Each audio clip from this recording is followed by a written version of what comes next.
नमस्कार। इस अंक में आप सभी का बहुत बहुत स्वागत है। अभी मैंने एक वीडियो बनाया था जिसमें बताया था कि जो हलफनामा का कॉपी सोशल मीडिया एवं अन्य मीडिया पर वायरल हो रहा है और इस तरह के मीडिया में इस हलफनामे पर विश्वास जाहिर करते हुए बिना सोचे समझे शिक्षकों को जो राहत देने की बात की जा रही है वो दरअसल एक पुराना हलफनामा है जो अंशुमन इसात केस में एनसीटीई द्वारा मार्च 2025 में ही दाखिल किया गया था। न जाने किस वजह से अभी वो वायरल हो रहा है और उस हलफनामे के आधार पर कई तरह के वाद विवाद मीडिया में उत्पन्न हो गया है। इस पर बहुत सारे शिक्षक बंधुओं द्वारा लगातार अनेक प्रकार के प्रश्न पूछे जा रहे हैं। हर घंटे कोई न कोई प्रश्न इस पर पूछा जा रहा है। प्रश्नों की संख्या सैकड़ों में होने के कारण उनमें से जो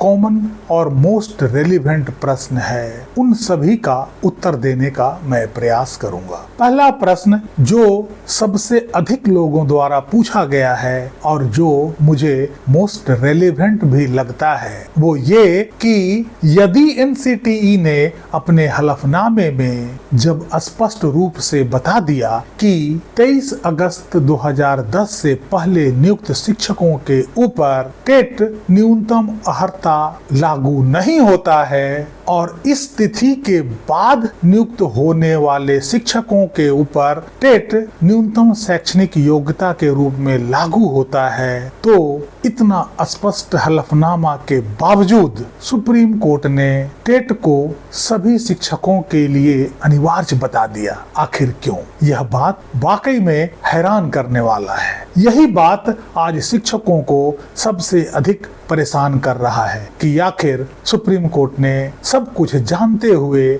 ऐसा क्यों किया। आखिर सुप्रीम कोर्ट ने एनसीटीई के हलफनामे को नजरअंदाज क्यों किया और यदि सुप्रीम कोर्ट को एनसीटीई की बात नहीं माननी थी, उसके हलफनामे को नजरअंदाज ही करना था और अपनी ही बात को जबरदस्ती निर्णय में रखना था, तो आखिर एनसीटीई से हलफनामा क्यों मांगा गया? यदि मांगा गया तो उस पर विचार क्यों नहीं किया गया? 27 फरवरी 2025 को सुप्रीम कोर्ट ने एनसीटीई को आदेश दिया था कि वो एक आधिकारिक हलफनामा फाइल करे जिसमें इस बात को स्पष्ट करे कि 3 सितंबर 2001 से पहले शिक्षकों के लिए न्यूनतम योग्यता क्या था, 3 सितंबर 2001 से 23 अगस्त 2010 के बीच शिक्षकों के लिए न्यूनतम अर्हता क्या चल रही थी और 23 अगस्त 2010 से या 29 जुलाई 2011 के बाद शिक्षकों के लिए वर्तमान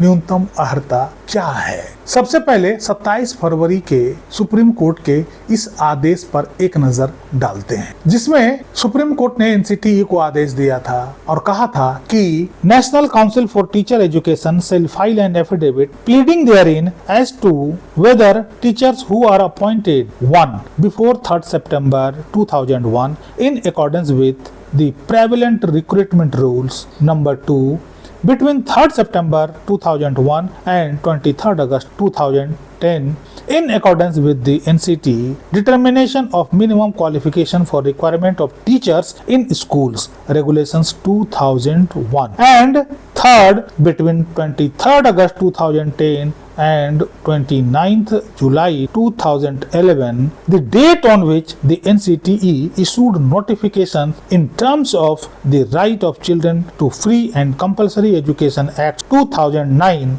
and in pursuance of a notification dated 31st March 2010 issued by the Department of Education are still required to acquire teachers eligibility test qualification for continuation in service, which would obviously be a qualification also for earning promotion. The justification for whatever be the stand of the NCTE may be exceeded to therein. Let such affidavit be filed by 4th March 2025. Copies of such affidavit shall be circulated to the parties before the next date of hearing. Relist the appeals/SLPs on 6th March 2025. इस आदेश के compliance में ठीक इसी तर्ज पर, ठीक इसी अंदाज में, जिस अंदाज में सुप्रीम कोर्ट ने एनसीटीई से हलफनामा मांगा था, एनसीटीई ने इस हलफनामे को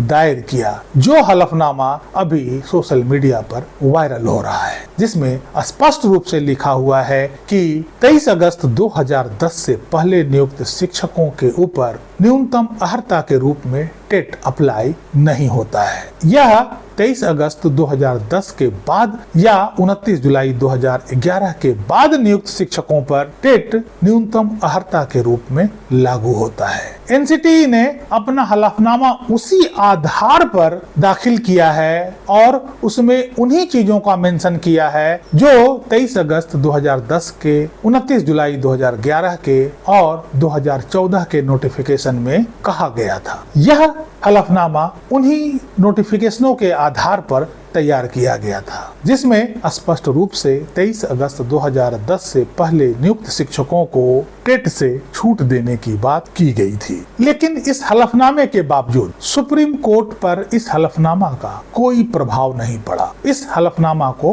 पूरी तरह से नजरअंदाज कर दिया। इसमें गौर करने वाली बात यह है कि एनसीटीई भी सरकार का एक हिस्सा है और यह हलफनामा मार्च 2025 में दाखिल किया गया था। यदि 2017 के संशोधन का उद्देश्य सभी शिक्षकों के लिए टेट अनिवार्य करना होता तो आखिर एनसीटीई अर्थात सरकार ऐसा हलफनामा दाखिल क्यों करता। इस हलफनामे में स्पष्ट रूप से लिखता कि 2017 के संशोधन के बाद टेट सभी शिक्षकों पर अनिवार्य कर दिया गया है। आखिर एनसीटीई अर्थात सरकार अपने हलफनामे में क्यों कहता कि 23 अगस्त 2010 से पहले के नियुक्त शिक्षकों पर टेट लागू नहीं होता है। 2017 के जिस संशोधन पर सुप्रीम कोर्ट अटका हुआ है और उसके आधार पर सभी शिक्षकों के ऊपर टेट को अनिवार्य कर दिया गया है, उस संशोधन के बाद एनसीटीई ने यह हलफनामा फाइल किया था। यदि इस संशोधन का ऐसा उद्देश्य होता तो यह एनसीटीई को निश्चित रूप से पता होता।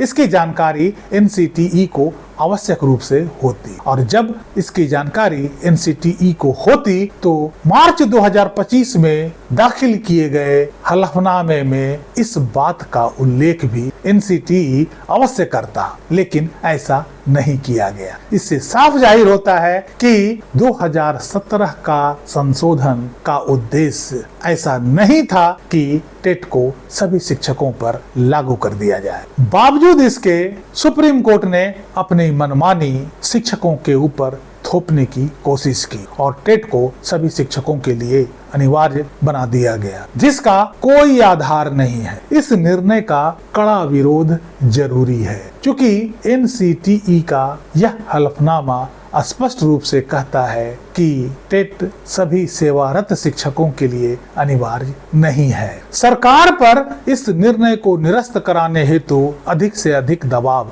बनाना जरूरी है ताकि सभी शिक्षकों को राहत मिल सके, क्योंकि कानून का ऐसा उद्देश्य कभी नहीं रहा है। यह निर्णय पूरी तरह से पूर्वाग्रह से ग्रसित है और मनमाना है। इस अंक में यहीं तक। बाकी प्रश्नों का उत्तर मैं किसी और अंक में देने का प्रयास करूंगा, अदरवाइज वीडियो बहुत लंबा हो जाएगा। कैसा लगा यह वीडियो कमेंट में अवश्य लिखिएगा। वीडियो को लाइक कीजिएगा, चैनल को सब्सक्राइब कीजिएगा। मिलते हैं अगले अंक में, तब तक के लिए जय हिंद, वंदे मातरम।